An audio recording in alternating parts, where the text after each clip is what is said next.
This week on Things You Should Know, we're talking about voodoo. Stick around.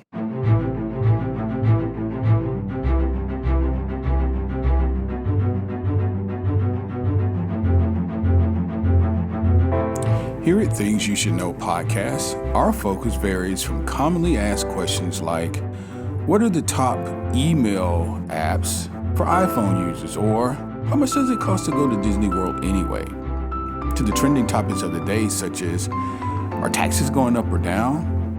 And who's Elon Musk? We shed light on things you probably have always wondered about, but you never got around to investigating them yourself.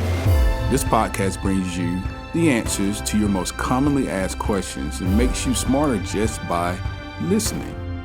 Information empowers, and the more information you have, the better decision you can make, and ultimately, your quality of life is based on the decisions you make. So, thanks for joining the discussion, and make sure that you subscribe today and not miss out on any future episodes of Things You Should Know.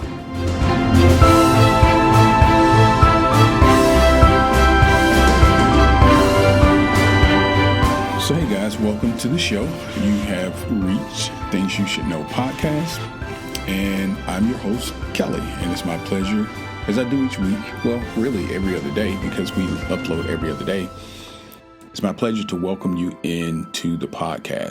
Today, we're going to be talking about voodoo, the origins of voodoo, what it is not, and how it became one of these cult or folklore type of religions, which is very interesting, very, very interesting. And as I do each and every day, read something about a particular thing that I may or may not know about, it begins to expose itself even deeper. And one of the things that I have figured out, a little while ago, is that we're programmed to believe certain things for certain reasons, their agendas, and it's up to us to uncover the truth. What we would consider to be more factual basis for why we do what we do. Truth is subjective, and we'll create another podcast and go into that piece, but truth is subjective only because the observer himself or herself is affecting the outcome of what is being observed. If you don't understand that, then hang around for that podcast. We'll go into it a little deeper. Before we get going with today's podcast, let me ask you to please go ahead and subscribe to the podcast if you've not done so already. And if you have done so, please share our content with your friends, family, and associates. Please share. And the last thing I'll ask you to do is to please provide us a review. That certainly helps us on a podcasting platform to be found by many more listeners. And for that, we are appreciative. So all that's out the way, let's get into it. What is voodoo? So I'm sure many of you have heard of voodoo, particularly if you are in my age range. If you were a child in the 70s and the 80s, many of film has been made, and the depictions of voodoo has been always normally not good. It's been satanistic, evil, personal possession, some sort of demonic type of activity. Not long ago, I began a study to better understand religions and different traits that were robbed from enslaved people. And in that study, I began to know, really to confirm what I always suspected, was that much of what Africans who were enslaved believe has been bastardized, and therefore had been bastardized and taken away for a number of reasons. Number one, the slave masters did not want to allow the slaves to continue any sort of normalcy in terms of what their lives was. It was a complete breakage of the soul, of the spirit, and of the person in order to embondage them. And in addition to that, I believe that much of what Africans knew was greatly empowering. And you are not going to keep folks in bondage if they are empowered. So the burning of libraries and books and things like that by these enslavers was a tactic used to completely destroy that knowledge, so that this group of people would not have access to know who they are. And not knowing who you are as a people, you can be easily enslaved and convinced to do things that normally you probably would not do, and also convinced that your way is not the right way. So, having said all that, let's jump into some origins of voodoo.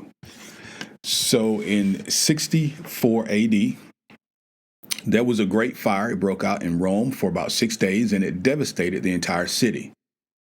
This is according to the writer Tacitus, Tacitus. He was a Roman orator. Tacitus was a Roman orator and a public official. He's widely regarded to have been among the most important Roman historians.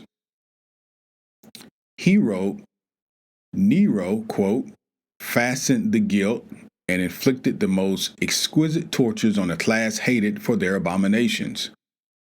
They were called Christians by the populace, end quote. The abominations, you ask, that they committed? This was the early Christians. They said to have been cannibalists and committing incest. This was all based on rumors that were circulating in Rome at the time, which stemmed from a misunderstanding of the Eucharist. So if you're a Christian or Catholic or somewhere close to Judeo Christianity, then you know the Eucharist is also called the Holy Communion, or like we called it when I was coming up in Southern Baptist Christianity, the Lord's Supper. And this has to do with the commemoration of Jesus' Last Supper with his disciples. And it's also called the breaking of bread, or this is when Jesus broke bread with his disciple and he said things like this: this is my body, and wine, this is my blood. And so there was a misunderstanding of the use of the Eucharist. So the episode in history that we're talking about here in the early church shows how a religion can easily be depicted, especially a secretive one, and it can be misunderstood and misrepresented. A similar case perhaps can be seen in a religion known as voodoo, also called voodoo, V-O-D-O-U, or voodoo, V-O-U-D-O-N. For many, the word voodoo conjures up images of magical dolls and pins stuck in them to inflict pain on one's enemies, and also the resurrection of dead people or zombies. These images are the result of the misrepresentation of voodoo by popular culture, and they do not accurately represent voodoo as understood by its practitioners. So, over time, if you study religion, and really if you just study people, you see this cycle, or you see this trend that much of what you do believe, I don't care if it's what you eat, what your politics are, and particularly what your religion is, at some point in time, there was another group who didn't find that popular, who didn't find that the correct way of, correct behavior. So, like, for example, today, where Democrats are seen as a party of the people and diversity and inclusion, well, 1800s and around Lincoln time, Lincoln was a Republican.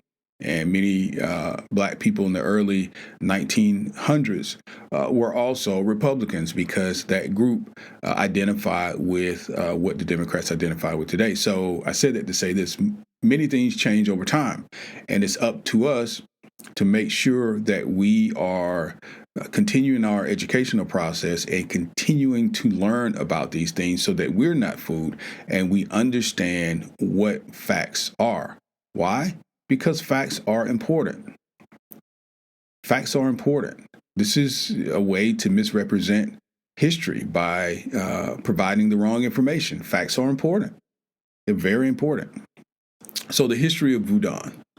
It originated with slaves who combined elements of their West African traditions and beliefs with the Roman Catholicism that was imposed upon them by their masters in a process called Syncretism. Syncretism. Now, I want you to listen to this next part, and I want just to really take, because even on paper, it is disturbing. So in 1685, a law forbade the practice of African religions and required all masters to Christianize their slaves within 8 days of their arrival. Okay? Slavery was condoned by the Catholic Church. Why? Because they saw it as a tool for converting Africans to morally upright Christians.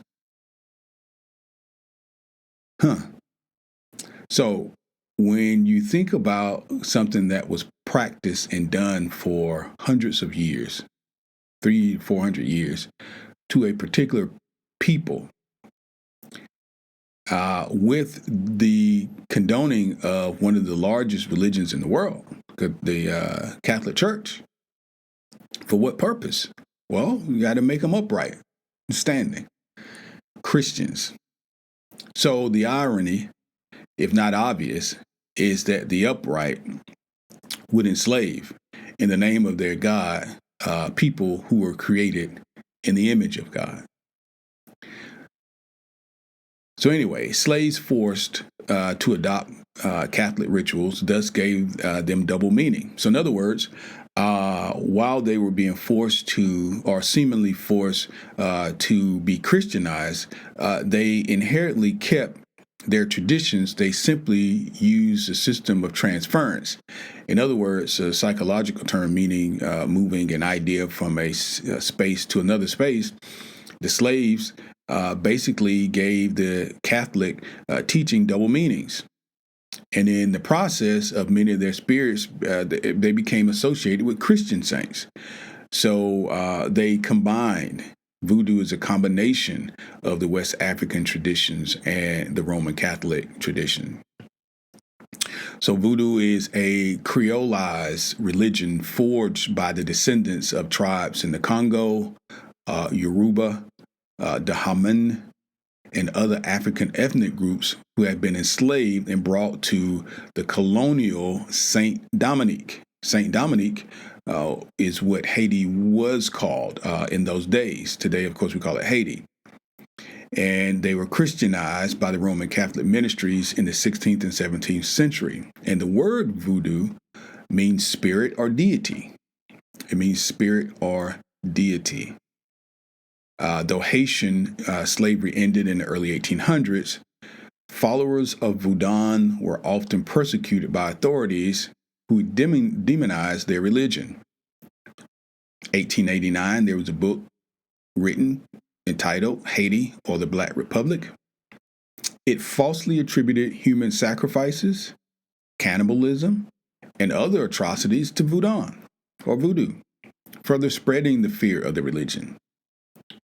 Many fundamentalist Christians still regard voodoo with suspicion, and they associate it with occult activity, black magic, and Satanism.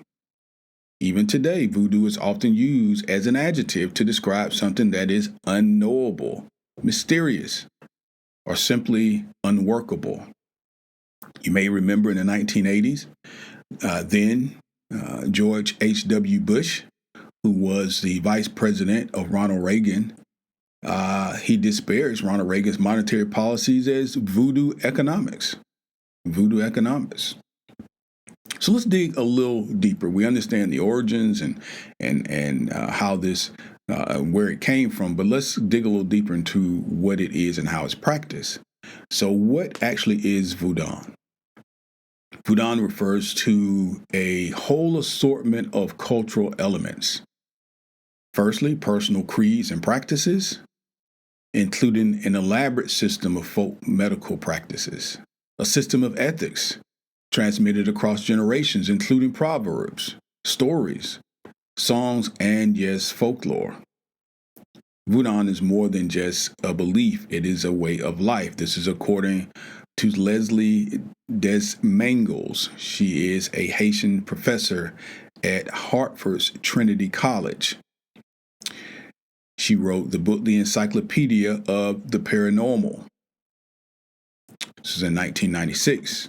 Voodoo teaches belief in a supreme being called Bodhi, Bondye, an unknowable and an uninvolved creator God.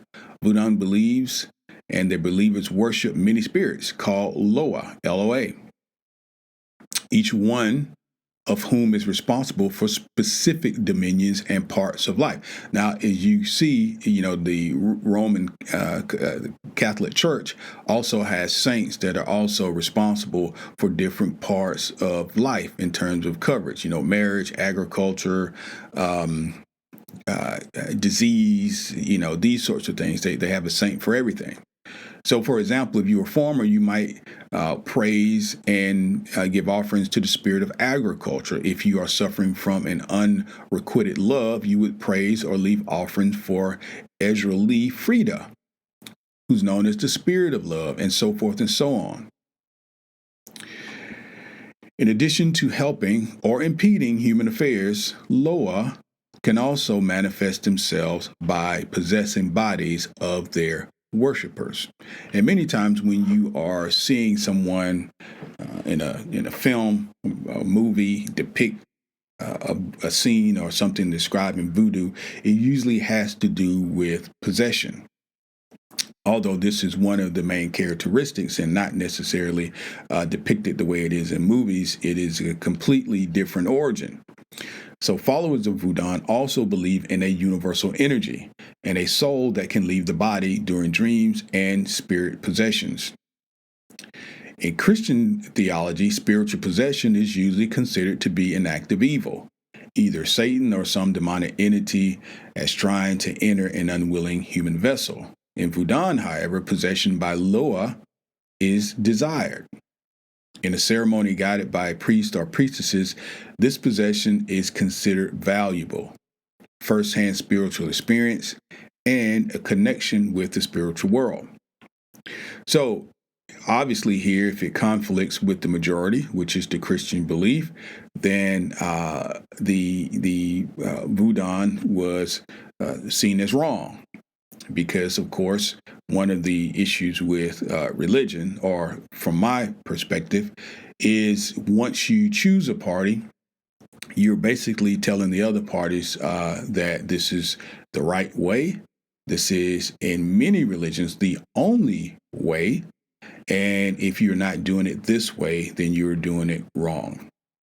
And I certainly, having come up in Christianity, know that to be true.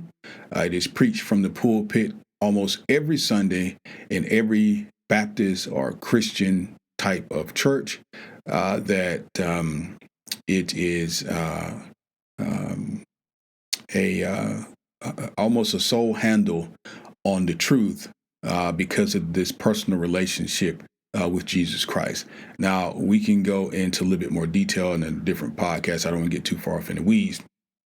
But I do think it's important that we bring that to light. And whether you believe that or not, whether you think it's right or wrong, we're not here to discuss that beyond right and wrong. But the truth of the matter is, as groups of people over time, the majority tends to force their ideology, their methodology, their beliefs, customs, and traditions onto the minority. This has been the way of the world. Voodoo is an oral tradition. It's practiced by extended families that inherited family spirits, along with the necessary devotional practices from their elders. We talked about this earlier, how they're passed down through songs and stories and folklore. Now, in the cities, local hierarchies of priestesses or priests called Mambo or Aungan OUNGAN, children of the spirits, and ritual drummers comprise more formal societies or congregations called society, SOSYETE. In these congregations, knowledge is passed on through a ritual of initiation, also called kanzo, KANZO, in which the body becomes the site of spiritual transformation. Now, here's what's interesting. I'm just going to give you my 2 cents here. As it relates to Christianity, there is probably no other verse, well, maybe a few other verses that are recited more than within the Bible, that your body is the temple of God. Your body is the temple of the Holy Spirit. And yet, to think that a spirit could inhabit your body seemed to be somewhat demonic to the Christians, yet it is practiced as part of the central and main connection to the spiritual world by the folks of Haiti who practice voodoo. It just seems very ironic, contradicting even. So there is some regional difference in ritual practice across Haiti regarding voodoo, and the branches of the religion include Rada, R-A-D-A, Daume, D-A-O-M-E, Elbo, L-B-O, Nego, Derel, D-E-R-E-A-L, and Congo. There's no centralized hierarchy, no single leader or no official spokesperson like there would be in a Roman Catholic Church. But there are various groups sometimes attempt to create such hierarchies. They do have a calendar of ritual feasts. This is synchronized, as you would guess, with the Roman Catholic calendar, which they were forced to learn. It provides the yearly rhythm of religious practices. For example, important IWA are celebrated on Saints' Day. Oga, O-G-O-U, on St. James' Day, July 25th. Practice called Dambala, D-A-N-B-A-L-A, is practiced on St. Patrick's Day. And the spirits of the ancestors on All Saints' Day and All Souls' Day, November 1 and November 2. So there are many other festivities as well that include the children and the adults, the rituals. Let's talk about voodoo as relates to how it got connected with evil and zombies in particular. The more sensational aspects of voodoo, such as the belief in zombies and animal sacrifice, have provided fodder for countless television shows and movies, as we talked about before, in the form of voodoo. So zombies are especially good example of how a religious element can be taken out of context and then become global phenomena. According to the Oxford English Dictionary, the word zombie first appeared in English around 1810, when historian Robert Southey mentioned it in his book, History of Brazil. But this zombie was not the familiar brain-eating man-like monster, but instead, like many voodoo loa, a West African deity. So the first time this word was used by Robert Southey in English, it was really referring to a West African deity. The word later came to suggest the vital human force leaving the body, the shell of a body, and ultimately a creature in form but lacking self-awareness, intelligence, and a soul, which is what we kind of know of it now, a zombie, someone just completely empty of self-awareness. The original Haitian zombies were not villains, but victims. Haitian zombies were said to be people brought back from the dead, sometimes controlled through magical means of priests called bokors, B-O-K-O-R-S, bokors. Sometimes the zombification was done as punishment. This would strike fear, of course, in those who believed that they could be abused even after death. But often the zombies were said to have been used as slave labor on the island's farms and sugarcane plantations, although no evidence of the zombie-filled farms were ever found. So in summary, the voodoo popular that we find popular in movies and books and fiction bears little resemblance to the real Voodoo beliefs and their practices. Voodoo has become a prominent feature in cities like New Orleans, large part of their tourists and tourism industry, with countless shops and tours and exhibits and museums capitalizing on the city's historic connection to Voodoo. Of course, stripping sacred objects and rituals out of the original context for commercial exportation is nothing new. Witness the Chinese-made Native American dream catchers for sale at any dollar store. So guys, this has been sort of a dive into voodoo. I hope you've learned something today. I knew some of this, but not as much as when I really got into it. It's very interesting. It's very interesting, and I hope this prods your imagination and interest to want to learn more. So some of the resources that we use to compile the information, the Britannica.com, livescience.com, ancientorigins.net. So we were able to pull this together using those resources, and hope you've enjoyed this look at what is voodoo. And I hope this challenges what you currently think, not only about voodoo, but this systematic way that our society can either condone or criticize a particular thing. And if the majority says it's so, over time, people tend to go with the majority. The group that listens to a podcast like Things You Should Know, I see as deeper thinkers, knowing that there must be something else to it, and let me do some investigating on my own. Guys, if you're not done so already, please make sure you subscribe to the podcast. Thank you for listening, and I'll see you in 2 days. Thanks.